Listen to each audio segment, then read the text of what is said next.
Oh yeah, oh yeah, oh yeah. How are you doing? Good day, good evening, good night, good morning, good whatever time it is, wherever you are. This is Dr. Dave, Rasta Doc Assembler, the Dreadlock Doc, the Dreadlock Doctor, coming back to you from Humanitarian Chronicles. Why am I so dehydrated? Is it because of the borders? I've been riding from 7 today, 8, from 8 this morning. Wow. Pepsi. Don't go start saying, oh, anakunywa, nakona high blood pressure, oh, sijui. No, for you. So quickly, before I forget, tomorrow, Abu come to Two Grapes Wine and Friends in Kilimani on Padmo Road. We'll be doing open mic. Their stand-up comedy with Punchline Comedy Club in Nairobi from 7 p.m. To around 9:30 p.m. Itakuwa fiti. It will be cool. It will be very good. And yeah, so entry is free. Laughter is free.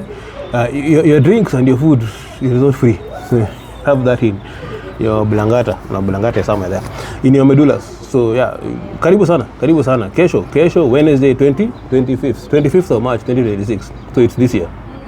Tomorrow of this year. Not yeah. So karibuni sana. So why am I back? So welcome back to Humanitarian Chronicles. First and foremost, I am still super excited that we have a website. We have a website now where we are hoping to put a lot of stuff that relate to humanitarian work, emergency response, the stuff we go through, the stuff we need, the stuff we're doing, the stuff we cannot do, and probably set up a way of supporting each other. Because truth be told, yeah, there is a bit, but it's not that much. It's not enough. It's not adequate. It's not sufficient. All the words that you can think of, put them there. Aitoshi, I hope nobody calls me right now as I'm doing this. So the reason that I'm still pushing for this is because, as I keep telling people, there's still a huge struggle. I was talking to a colleague the other day, and the discussion was, why is it that many organizations do not want to deal with mental health issues of their staff? Why don't they want to accept it? Why don't they want to implement it? Those who kind of pretend that they accept it or not implement it quickly brush it under staff well-being, and it is lumped into other things within well-being, and then they talk about, let's go and do team building, and that should be enough for staff welfare. Team building is good, but individual people have individual issues that they're dealing with, and sometimes they just need someone to talk to help them sieve through those things, and then they become more efficient once they're able to deal with that. Problem is, nobody cares about that. And it seems, unfortunately, the HR, human resources, not horrible resources, human resources, who are supposed to be in charge of this, are the ones who sometimes are fighting mental health strategies, are sometimes fighting mental health ideas that are coming in for organizations to be able to implement. That's unfortunate, because if your staff are not able to function well mentally, trust me, they will not be able to function well the way you want them in the organization in any other way. They won't deliver to you the 100% you expect from them, or even 50% sometimes. They won't even get to that, because they're really struggling and you're giving them more, and now they're struggling with what you're adding, and they're not able to cope. So you need to find a way to do that. Now back to humanitarians, because that is my focus. These are the ones I do care, because I've worked in all kinds of settings, and government, government, serikali, boss. We were discussing the other day. Me, I'm digressing and coming back. Shauri yako, me, I'm doing my therapy. And that's why tomorrow I'll be performing at the Punchline Comedy Club open mic, so that I continue doing my therapy and getting stuff out of my system. We were discussing with someone in a cab, and I've heard this a lot of times. For some reason, it's always someone in a taxi, the driver, most of the time, but also with other random people. I also had this discussion during the event at over the weekend at the museum, where lots of other authors were there with me, better writers, much more experience, but yeah, still great to have encountered them and worked with them on that day. I've had this discussion a number of times in terms of figuring out, trying to understand what is it that breaks people, what is it that gets people to particular situations or into particular places. And we were just discussing how, let's talk about medical doctors, for example, or clinicians, or anybody in the medical field, but especially those who deal with patients. who are trained to save lives. We are trained to save lives. I think I mentioned this in a previous podcast, where I was discussing with a very senior doctor from Germany when I was in Ukraine.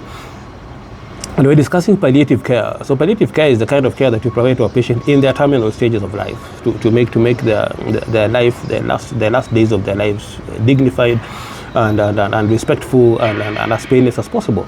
So we were discussing this, and we were discussing this for especially cancer patients in Ukraine, because we were trying to set up a system where we're able to support cancer patients in Ukraine during the war. So already they have cancer, they have a disease that is basically taking them out, and then there's a condition, there's a situation in the country that is also certainly take them out. So they need much more in terms of psychological well-being and also generally just support.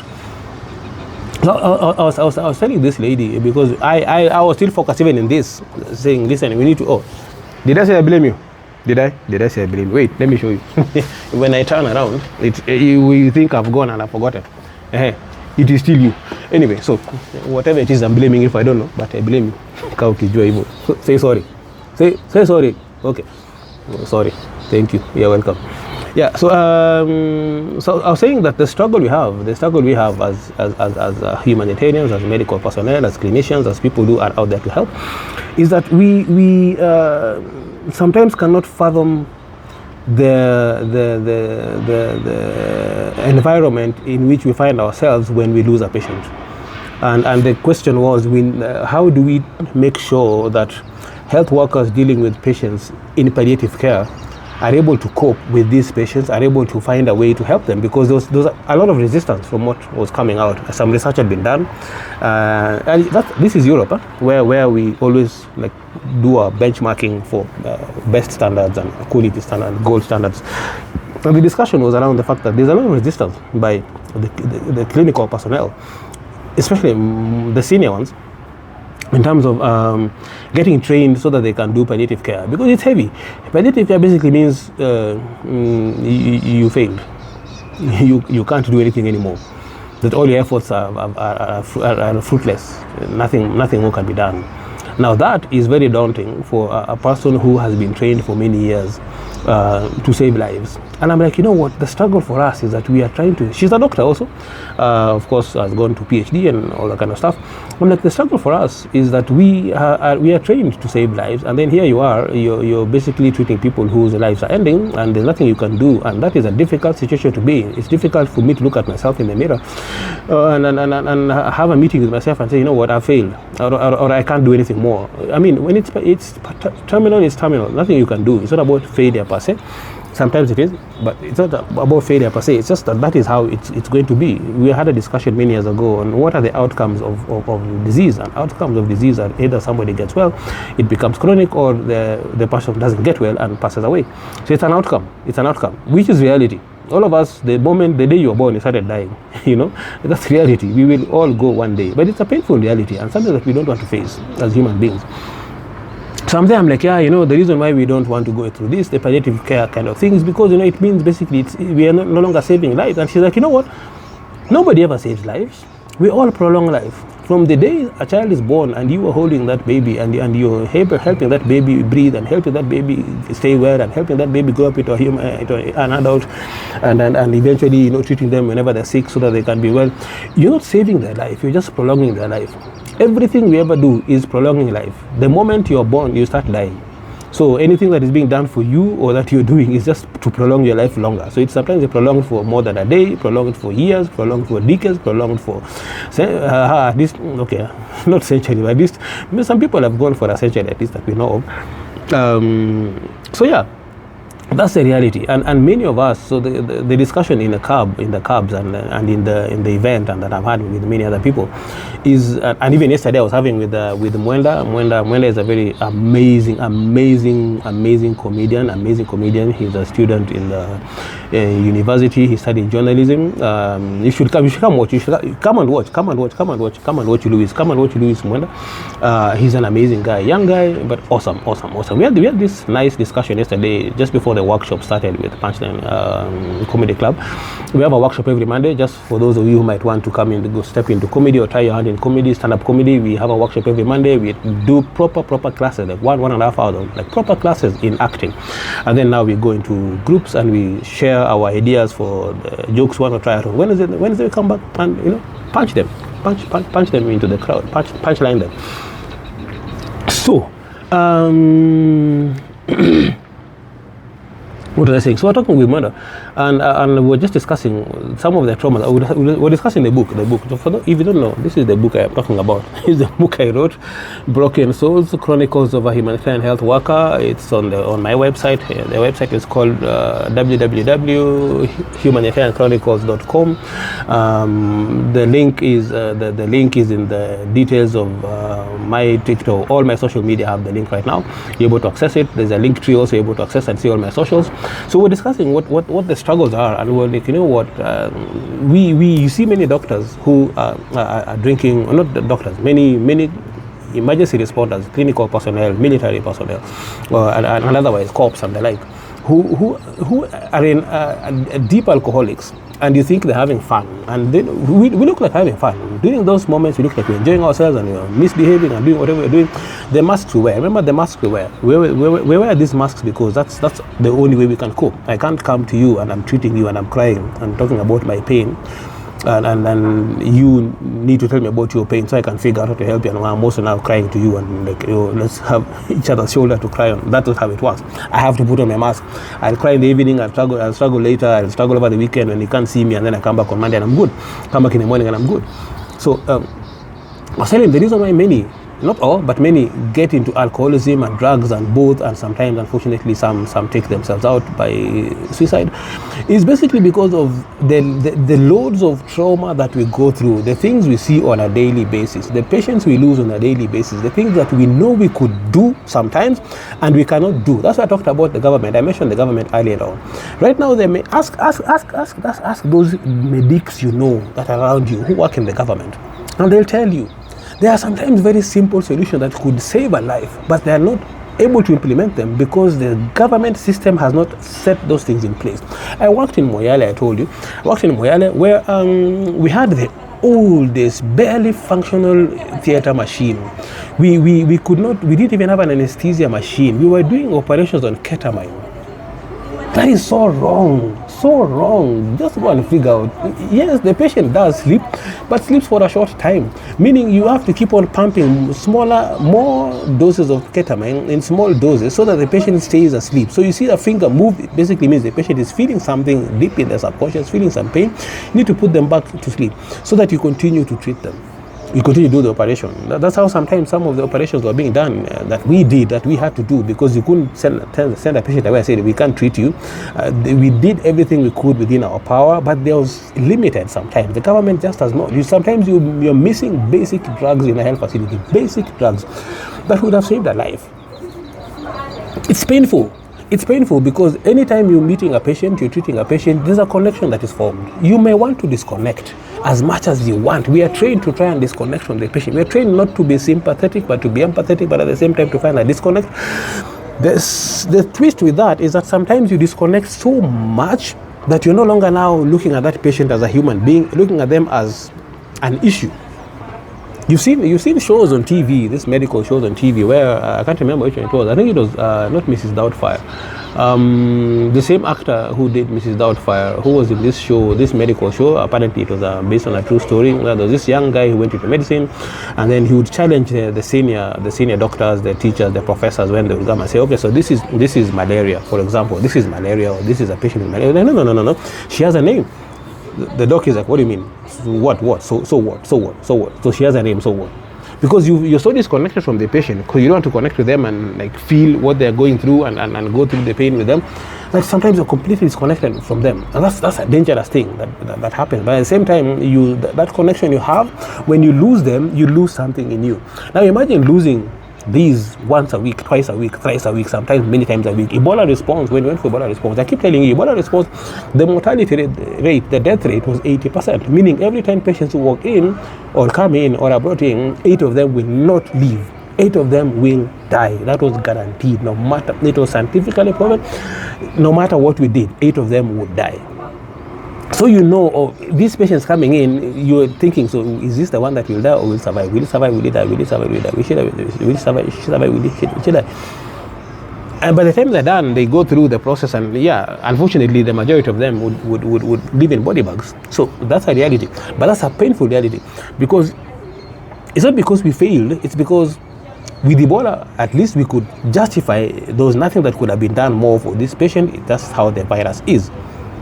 But there are other times that you go in the government institution and you just cannot provide service because equipment isn't available, isn't working, medicine is not available, is expired, or is not even there completely, and it's because the system, someone went and looted the system and there's no money. You had all this kind of the cancer scandals and all this kind of stuff that goes on, that has gone on. I'm talking for Kenya at least. I know it happens basically everywhere, or at least in most places. So that's the challenge, that you know you could have done something and you are not able to. That kills you every single day.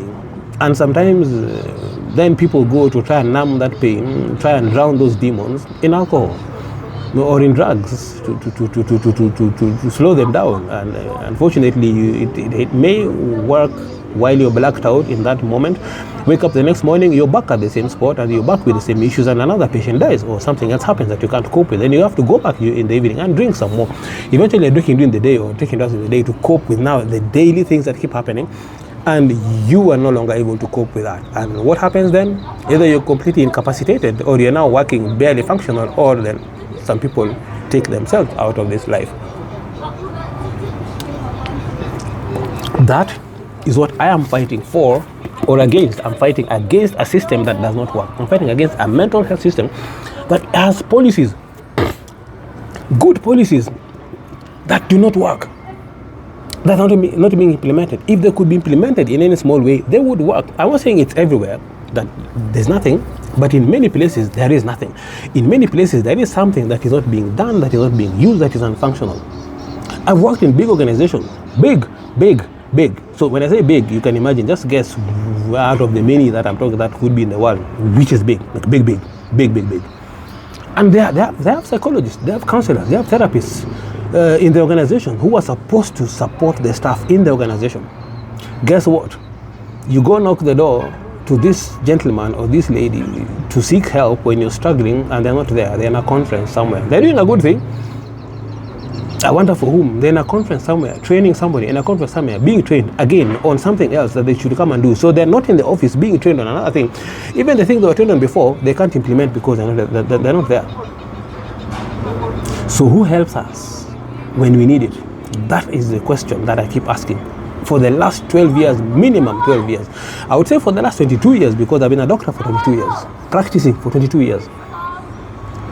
Ask doctors, let's talk about Kenya. Ask the doctors in the Ministry of Health, ask the doctors in Kenya, who do they run to when they're traumatized? Most of them, if not all, will tell you, boss, kwa ba. Hapa ni wapi kwa ba. Mzinga ni ngapi, mzinga kadhaa. Sometimes you see us drinking, it's not because we're having fun. We are drinking because we want to drown some demons that are tormenting us and haunting us every single day. I could now describe to you my Ebola patients, unfortunately many of whom passed away. I can describe them to you literally, and that was 2014, 2015, 2016, 2017. I can describe to you the patients in 2014. I can see them in my face because I lost them. We lost them. Nothing we could do. In this case, nothing we could do. We lost them. I can describe to you the young lady in 2003, 2004, when I was an intern in Meru. I talked about her a few episodes ago, who had HIV. and basically terminal HIV, of course. Unfortunately, that time there was still no ARVs, or they were there, but they were only for the rich. They were not affordable, and she had Steven Johnson's syndrome. She had cerebral meningitis. She had a whole host of shit happening in her life. I think she was 17, and she was born with HIV, discovered much later in life. Her parents had passed away from the disease. So she was there lying in the ward by herself, and she was in a ward that was secluded because, of course, at that time, everybody was afraid of HIV. And for some reason, it was decided, I don't know why, that is Wasampla's patient. So when the pain, the headaches would hit her, and it is known that the pain from, what's it called, from meningitis, it was a viral meningitis, is excruciating. It's excruciating, and this girl would scream down the whole hospital. Meru level 5, is it level 6 now? I don't know. She would scream down the whole facility. Everything would stop. Even patients who were talking would stop. Those who were screaming of their pain would stop, because her screams were, yo! And suddenly it was, hey, wapi Wasambela, enda mgonjwa wako. Not that anything I could do, but for some reason I think I was the only one who was able to. Don't cry. I was the only one who was able to sit with her even during these episodes and just do nothing, but just sit through with her until the pain subsided a little, and then talk to her through whatever she was going through at that particular moment. And the doctors were very clear, she won't make it. She won't make it. Of course, we don't have like those things that are done in other countries where you can support a patient to live this life if they're in too much pain. We don't do euthanasia. So we knew she was going. Nothing was helping. None of the drugs we could give her would help, and so her skin was burning basically from this disease. She had transformed. She was sick. And you could see that this was a wonderful young lady who had a future, but it was just gone because it wasn't necessarily the system, yes, but not the system. Nothing could have been done. And I see her to this day. I see her. I see that ward. Even now, as I'm talking to you, I'm imagining it, and I'm seeing that ward, and I'm seeing her in that bed, and I'm imagining her screaming. Whew. Why do I remember some things? Let me look at that building, so you don't see the tears coming out of my sight organs. Cause yo, shit. Yeah. So what the hell, bro? So yeah. I don't blame you for that. They said I blame me for remembering it. I shouldn't remember something. But again, yeah, c'est la vie. What does that guy say? Toujours ma vie compliquée. And that's all me day. Yeah, every day my life is complicated. Yeah, so we struggle with that. That's partly why I went back to alcohol in Meru. We had lost so many patients. Not because we were interns or because we were young medical doctors. The systems were just not working sometimes.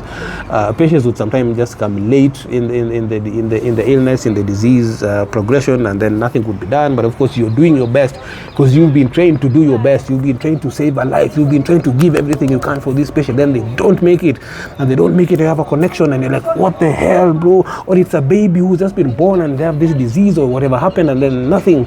Or the baby has been born and he or she was strangulated in utero. Man, and it's every single day there's a different thing happening, or you're hearing somebody talking about another patient that they saw, and that, of course, anytime you talk to somebody, that is secondary trauma, tertiary trauma, whatever trauma it is, it bogs you down. So imagine carrying all this. So I've carried all this for 22 years minimum, just talking about the medical career. I'm not talking about losing my father, losing my mother, losing my 3 brothers. I'm not talking about being told that between me and my elder sister, there was a sister that passed away, who was born, either stillborn or passed away a few days after she was born. I'm talking about that. That still haunts me to this day, because there used to be a cross. There used to be a cross at home, in our house, growing up. There was this wooden, I think it's still at home in the village, a wooden cross. And I used to ask, whose cross is this? Whose is this? And my mom would mention a name a name that I didn't know, that we had no idea about. Later is when we were told, yeah, we lost a daughter, we lost your sister, the one between you and the elder sister. So I grew up with all that, and then now I'm in the field, and this is still with me. This is still with me. Now, if there was a system available where I could go to somebody available, not me looking for somebody on Google and figuring out which psychologist I can go to and trying to figure out, are they good, are they bad, can they not deal with my particular issues, and then now going to them and paying them heavily so that they can try and figure out what shit is in my brain and get it out so that I can go to the next mission without that shit going with me and go and carry new shit and come back and Google and find another person, go to the same person. If the system was there that was proactive, that is available, so that we have somebody available for you before you go into mission to deal with your shit before you go into anything, dealing with you when you're in mission, so that when you're struggling you can run to them, talk to them, ask them questions, and like walk you through, help you through. And when you come out of mission, somebody is there available to talk you through again all the trauma you've carried. If that was available, life would be so good. I'm talking back to the doctors in the government, the doctors in Kenya, the doctors that I know, the ones that I've worked with, not just the doctors, the clinicians that I know, who have struggled with all these things. Where is that system? Because I remember in Ukraine, when I got to Ukraine, my question in the first meeting at the health cluster, we talked about all these things and mental health for MHP and SARS, mental health for the community, blah, blah, blah. We have this, we did this and we did the ABCD and we were in this place and that other place and we helped the patient and they were so happy. And I'm like, yeah, so good, thank you. Wow, that's amazing. Oh man, that's also what I do and I love. But what happens to us? They're like, yeah, there's this thing happening, there's help for the helpers or whatever it is. I can't remember what the name was. And there's a policy and there's a document and there's a discussion. I'm like, dude, really? No, that's not what I'm asking for. I am asking, where is that support that now when I begin to crash, I can go. I can go and seek help from. Suddenly crickets. No responses, no question, nothing, nobody can talk. In South Sudan, when we were in the Ebola preparedness, I was working for one of the UNs. I was an infection prevention and control expert, IPC expert, brought in specifically just to help people like figure out. So the donning and the doffing, putting on of the PPE, that equipment, where the protective equipment they put on, taking it off, making sure you're safe and all that kind of stuff. And my question again from the very first meeting in the organization, WHO, in the organization was, where is the support for responders? Within WHO, within the Ministry of Health, those who are fearing that they might get Ebola if they make a mistake, where is the support for them? Oh yeah, so we have IMC as a system, and these other guys and WHO have a system, and they have mental health. I'm like, mental health people for whom? Are they for the community or set in place for us? They're for the community. So they are working with us for the community. Yes. So when will they help us when even they are carrying trauma? Everybody. I'm like, can something be done? Nothing. I got to Gaza, I got to Cairo before I went into Gaza, and day one we were discussing, and this is the progress. And I think I arrived on a Saturday, and Cairo works Sunday to Friday, so because it's a Muslim country. Okay, Islam is predominant. So yeah, so I arrived. So I was at work on Sunday. So Sunday they were doing briefing for the teams going into Gaza. No, they're planning for briefing for the teams going in on Tuesday. Gaza, the international teams go in and come out Tuesday and Thursday. That's what it used to be. I don't know whether with the ceasefire things have changed. And they're discussing, and then there was somebody like, oh yeah, by the way, remember that doctor who was traumatized, and he went in and within 2 days there was an explosion near him and he couldn't cope, and we had to get him out, and we're still struggling to get him out. So they'd been pushing for about a week to get him out. You have to request 2 weeks in advance for the Israeli authorities to allow people to get out, so to vet them and all that kind of stuff and look at the documentation and information and then get them out. So this guy went in 2 days later, he needs to come out because he's broken. He was broken. He was broken. He wasn't this flower. He was now worse than this flower. He completely broke. He crashed. He was gone. Alifiatu. And so this as I'm listening, I'm like, I'm still new, and then I'm like, hey guys, I have a question. At the end of the meeting, I have a question. So this doctor and other doctors and the us, like in us who go into Gaza, is there a system that supports us mentally before we go in, mentally, when we are in, mentally, and as we come out? Is there a system that supports us mentally? They're like, so WHO has this concept note that has been on the SharePoint for, I got there in July of 2025. It had been in the SharePoint since January. So, yeah, there was a concept note. A concept note was there on the SharePoint, and that's all. That's the mental health support that was available for international humanitarians, international medical teams going into Gaza and coming out of Gaza. A concept note. It's not the fault of the team, but also it was the fault of the team. Because WHO is not a small organization. WHO is a leader of health worldwide. Yes, granted, these were not WHO staff, and that's what was one of the bones of contention. They were not WHO. These are international organizations, or other organizations, non-UN, non-WHO. But WHO was coordinating. For me, the way I say, we all bleed red, we all struggle, we all suffer. So can we figure out, even if they're not WHO, can we figure out how they can be supported? Can we figure out if they have systems? If they don't, can we train them to have those systems? I'm happy to train them. They were like, boss, you are the one. You are the one. But I didn't plan for that with the t-shirt. It just came up now. You are the one. You will take it up. So that concept note, it will go and wake it up, go and resurrect it, find it, dust it up, clean it up, wipe it, figure it out and sort it out. I'm like, cool. Let me say like that again. There's this guy on TikTok who does some debates and discussions on religion, and he always says, I better do it. Dude, I'll tag you. I better do it. I love how he says it. I've been saying that the whole day. So I was like, I better do it. So I'm like, yeah, let's go. Let's do this.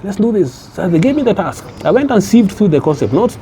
There were 4. There were 3 initially. There were 3. And a whole fight began. A huge fight began. So my task was to figure out mental health support for international medical teams, international emergency medical teams, non-WHO, non-UN, that we are coordinating entry and exit for, that we are supported to go into Gaza and do their work and get out of Gaza. That was my task. A very specific concept note that had been dying or had died and was being cremated in the SharePoint for minimum 4 months before I arrived. It was written, put there, and could not move because of internal politics. See, to December, one day we'll talk about the truth of things that happen. See me already, I'm not working there anymore. They can refuse to take me again. Yeah. So that was my role. So what I needed to do was figure out who are the mental health focal points inside Gaza, with the government, with so-and-so, with WHO inside Gaza, with the international medical teams, who I can work, who I can talk to, so we can understand, is there a task force, is there like a technical working group? I began now seeking that information. Let me tell you something. It's not like this. Let me tell you something. The fights began. Messages were being written behind my back. SMSs were going around. WhatsApp messages, emails were going around. Who the F is this David Wasambla? Who does he think he is? Who is this Dr. David Wasambla? Is he not WHO? Why is he coming and stepping on our toes? What is he asking about? Why is he texting so-and-so and sending emails to so-and-so and asking so-and-so? They're not asking me. They're asking each other and asking other people why I'm asking so-and-so about this and that. So even at some point I said, you know what? Fuck it. I don't want to do it. It was never my job. My role was never mental health support for anybody. I have my own mental health issues and I have no support. I never support myself. I don't need more. They're like, no, we have to do this. We need to figure this out. We need to fix it. David, you're the one who can do it. You have the idea. I'm like, but this idea was there. The concept note was there before me. Why didn't you guys implement it? You wrote that. No. We tried. No. Please plow through. We will. I said, okay, fine. Let me give it one more try. So I said, okay, could we have a meeting about this? Everybody was making noise. Everybody was texting behind my back, not asking me, asking other people and complaining about it. Could we have a discussion? Let's have a chat. Let's have a talk. Let's clear it out. So we had a meeting. And the lady who was complaining a lot, and oh, she said things about me, bro. We had never met, we had never spoken, but the kind of stuff she said about me, you would have think I stole her goat and ate it raw in front of her and refused to share with her. You would think I stole her phone, which was her first phone, and she had saved it for years. You'd think I picked her nose, and she was supposed to pick that nose and get that booger and eat it, and I took it and I ate it. You think, yeah, man, she said shit about me. Yo, so we had this meeting, and I'm happy that I'm blessed with diplomacy. So the meeting started, and I'm like, yeah. So I just focused on this meeting because I was trying to understand how we can work out this together. And if it can't work out, then I'm happy to let it go, because I mean, yeah, it's not life and death, you know. For the mind, it is life and death, but it's not life and death that I have to do it. I don't need to. So can we work it out? And then she went into, already the systems in place and the people doing these kind of things. And so this concept note has been here and people are working on it. I'm like, which concept note? Which one? Because I already went into the system. I saw 3. So I knew she wasn't talking about mine. She was talking about the one that she was following through and that was not working and that she was not even doing. But now because somebody is asking questions, in her mind, she only knows about the one thing that she's not even doing, that she was fighting about and fighting me about, and she has no clue what I'm even doing. She's like, yeah, the one about well-being. I'm like,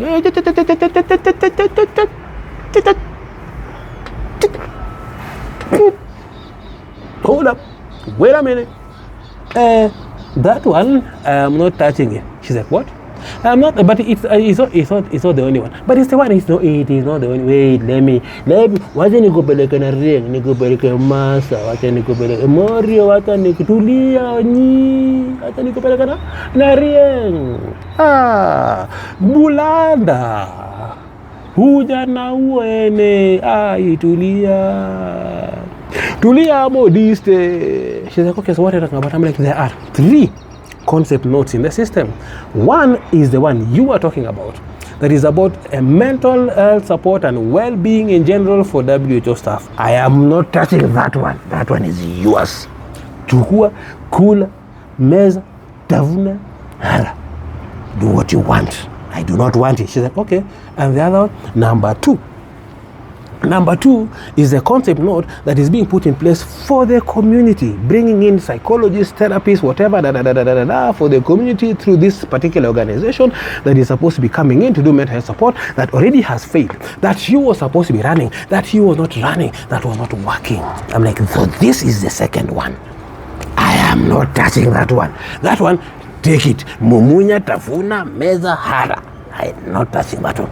And what's the third one? I mean, so number 3 is a very specific one for international emergency medical teams. These are the staff and personnel, it's the same thing. There's the staff who are coming in from other countries that we are supported to come into Gaza. That is part of what I am coordinating, that I need to figure out from the organizations and from the systems they're working in, if they have mental health support, which we have discussed with them a number of times, and the individual staff say there is nothing. The organizations say one thing, the staff say there's nothing. And I need to figure that out and dig through with their focal points, their HR focal points, and their mental health focal points, if they have, so that we understand, do they have a system or not? If they don't have, can we help them get one? If they have, does it work, and how well and when? The when question is, do they have it pre-deployment, during deployment, and post-deployment? That's the full continuum of care for mental health. She was like, oh, you mean? I'm like, yes, I mean. Yes, I mean. Yes, I mean. That is where I am. That is what I am. Then some other guy was like, wait, there is a 4th one. There is a 4th concept not being developed. Not even just 3. There's a 4th one being developed. That is bringing in a technical working group being set up by WHO inside Gaza with the government and other organizations, so that they can figure out, as a technical working group for Gaza, inside Gaza, how they are able to support the people, how they are able to set up systems that support the staff, the national staff who are inside Gaza. Because I always say, the national staff are the ones who struggle the most. Forget about us. Well, don't forget. But forget about us. Don't forget. Because we are able to come in for a period, 4 weeks, 6 weeks, 7 weeks, 8 weeks, 12 weeks, and then go out, go back home, go to another place and decompress. National staff sometimes cannot go anywhere. Sometimes they can. South Sudan, they could fly out and go wherever. Sudan, probably they could go out. Gaza, they are stuck in there. So they are part of the people in the conflict, but they're also providing help to other people in the conflict. So they're doing these two things. They are barely surviving themselves, at the same time breaking, but then helping other people who are breaking. They're inside the same response, and it's in the same conflict, it's in the same calamity, and they can't go anywhere. Now, if these people are not sorted out and they crash, the system is collapsed. That was the fourth concept note. This lady had no clue that there were 3 other concept notes at play, and she was the focal point for mental health, for Gaza, for Palestine, WHO. She had no clue. But bro, she had fought me. She had insulted me. She had said all kinds of shit about me. Kala papla. Sasa unapita hapa nikifanya kazi yangu. Bwana. Echieni. Yeah, so back to you. Sometimes the failures in the system are not because the system doesn't work. It's just because individuals have egos that are so big that even they cannot stroke them, and they want people to stroke them for them. And so bottom line anyway, end of rant for that. The struggle sometimes is that the systems might be kind of there, but they're not functional. People don't know they function. People don't want to use them because they don't trust the system. So that is what I am fighting for. That's what I've been fighting for all these years, at least 14 as an emergency responder, as a humanitarian. But 22, I've been looking at this and seeing the gaps in it. Government does not have it, at least in Kenya. International organizations do not have them. If they have them, they are failing miserably, or some are doing it but not doing it well. Some are doing it well, but for their specific organizations. There are some that have people who talk to them before, during, and after. So the system I set up is we worked with some psychologists who were like proper, fully trained psychologists. One psychiatrist, one psychologist, two psychologists. Two psychologists, and they agreed that they're going to work with these teams or whoever wants to talk to them at a subsidized rate. So we told the organization, as an organization, you will task these people to support your staff, pay them a particular amount of money which is subsidized, so they're not charging you the full rate, but they're available before deployment to prepare the team. These two knew Gaza quite well. One of them was actually from Gaza, working in Cairo. Another one is in the US, but also from this region, the Eastern Mediterranean. So she knew the region. She had been in conflict a number of times. And then they are available for on call whenever calls can go through to support the teams or the individuals while they're inside Gaza during the conflict, when they're really breaking and collapsing and they can't. And then after they come out, they support them as a group and as individuals. And the thing we did is I found with the mental health focal person at that point, not focal person, but a mental health consultant who was at the headquarters in Geneva, some tools that could be used, that were WHO developed, that could be used by the international medical teams, tailored for them. They can just go and scan the QR code. It has a lot of information, resources they can use to self-regulate, how to breathe, when to breathe, what to do, how to get yourself in a positive mindset, no matter how things are going. These systems were there somewhere. Nobody was giving them to their people. Nobody was giving them even to WHO. They were not available, but they were created by WHO. Sometimes the system is there but not working. That is what I'm fighting for. That is what I'm rooting for. That is what I am asking you to help me fight for, so that we, at least bare minimum, stay here as an almost dying flower, but we don't die completely, whether it's this way or this way. We don't go fully into the darkness. But I told you about this, I think, earlier today. A lady who came to the event on Saturday at the museum looked at the book. She's like, that book is so dark. The cover is so dark. She told me that. The cover is so dark. I'm like, yeah. She said, it's scary. It makes me feel some kind of way. I'm like, yeah. This book is about the darkness that I live in almost every day. The darkness that we live in almost every day. This darkness every single day. You see how it's much darker. There's some light on this side, but then it's darker this side. We don't want to go here into this deep darkness. Then I said, but on the other hand, you see the back, there's a light. So we are fighting to get out of this darkness into this light. I was getting that epiphany as she was talking. Then she was like, it's my kids love reading, let me call them. She went and got them from wherever. They're buying books, they're buying stuff. Hey, come. There's a nice book here. Come and talk to this doctor. So, of course, medical doctor, humanitarian, TV actor, stand-up comedian, blah, blah, blah, blah. She was like, yo, come and talk to him. So her children came. I think she had 2 daughters and a son, 3 daughters. So her eldest daughter was very interested. The younger one, probably like in the early teens, like maybe like 14. So she was like, yeah, there. But so the elder one, I think, in her late 20s or something, mid 20s. She was like, oh yeah. So she was like, tell them. So I told them the story again about the book and how the book came about. I was in Odessa, we were being bombed the whole night, and I began reading the books in case I knew it. People can see at least what I've been going through and what others have gone through, blah, blah, blah, blah, so you can get support. She was like, wow.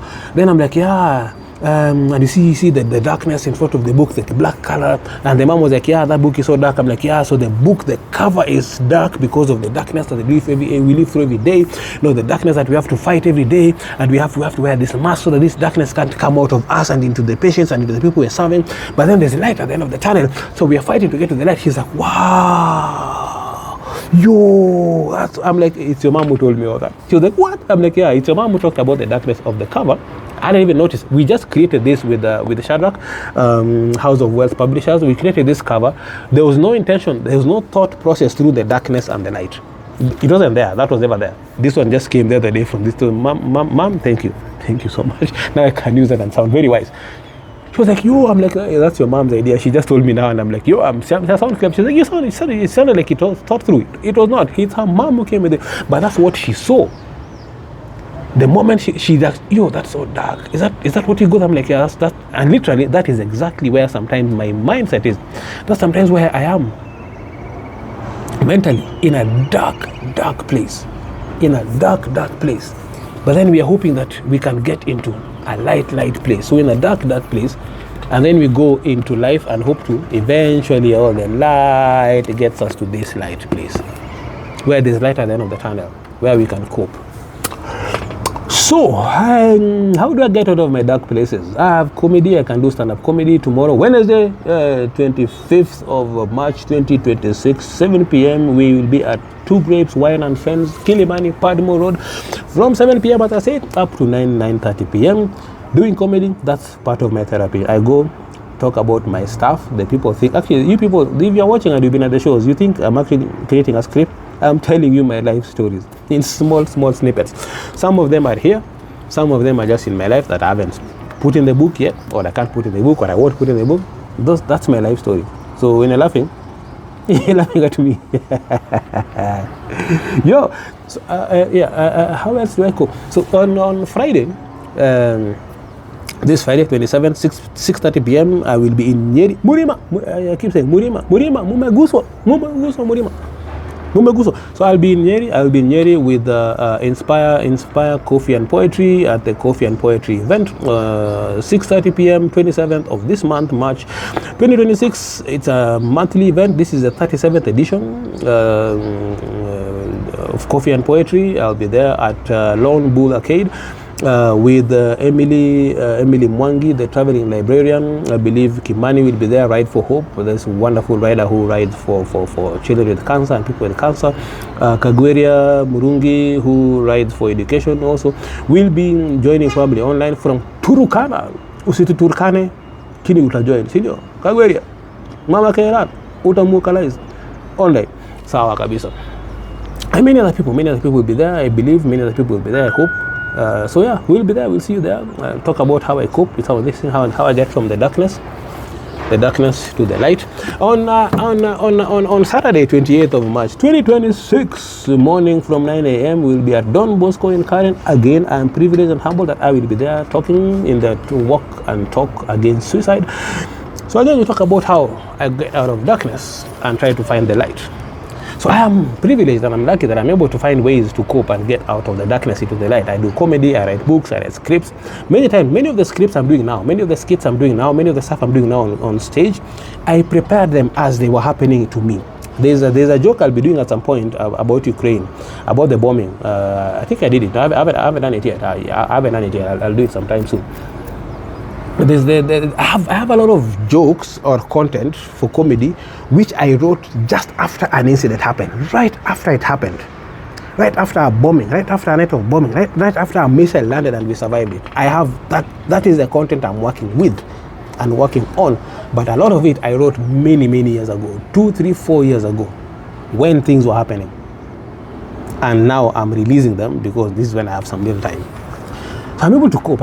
I can do that. I can write. I can go to the gym and push the demons out. I can. What else can I do? I can come and do this podcast and talk to you guys and be vulnerable with you and let these things out. Not many can do that, unfortunately. And that is why I am pushing through this. I am pushing through this. I am pushing so that as many of us, if not all of us, can come out of the darkness and come into the light. Someone needs to have that system in place. Kama haitakuwa, I will go and do a PhD, permanent head damage, Doctor of Philosophy, PhD in mental health, and come back and set the system myself. Not just in Kenya, but generally. Because kuna vile, we just keep talking and no implementation. I always say, lessons learned are as useless as the chewing gum beneath your shoe if you don't learn them and implement them and then do something better with them. Thank you very much. Thank you for your time. Thank you for being here. Remember, Broken Souls is still available in bookshops. So remember to log on to the website humanitarianchronicles.com. Check that out. Let's keep on. Let's start engaging from there. Let's start sharing that. Let's start seeing how it works out. My social media, all my social medias are available. Please engage. Let us chat. Let us talk. Let us make noise. I like how this is doing. I'm just enjoying swinging it around. Whip your hair around. I'm whipping. It whips. Okay. Yeah. So it's available in the shops. It's at Kibanga Books in the Nairobi CBD, Kimathi Street, 5th floor. Corner House, it's in Nuria Bookstore in the Nairobi CBD also. Moi Avenue Junction with the Tubman Road, the Bazaar on the 1st floor. The Nuria Bookstore has a branch in Nyali, in Mombasa, Nyali, Links Mall in Nyali. Then there's the Bookworm Cafe in the Giri Courtyard, has the book there. We have it also in Ratwaro Bookshop in Kisumu. We have it in the Organic Farmers Market. In the Organic Farmers Market, we have it there in Grace's bookstand, so you're able to pop in there and grab a copy. All of them are signed. I believe all of them are signed. I realized yesterday I was finding some that were not signed, which I had in the house. I thought I had signed. Kumbe. Yeah, blame the high blood pressure.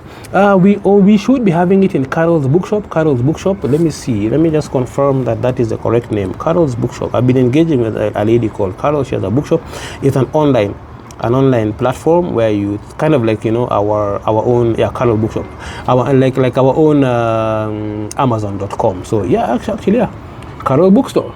Can you see that? Carol Bookstore. So we are working soon. The book will be there. I need to just find a laptop or a computer so I can upload it, and it will be available from Carol Bookstore. Where else? Amazon.com and Kobo.com. It's available. You can get it from there. With Carol Bookstore, you'll be able to order there just the same way you do with Kibanga and Nuria, and they deliver to you. Yeah, so we're working on that together. So soon we'll have it there and then update the list officially. You'll be able to see and talk about that and be able to share. That is it. Thank you very, very much. Oh, I wanted to rant about something, but let me not do it. It's somebody is supporting to fix something. Well, if it is fixed, fine. If it's not fixed, we will rant about it. I have. You might be next. You might be. Send the Subaru guys. Send. I don't have a lawyer. Send them. Mutadu. I'm out. Rasta Doc. Adios.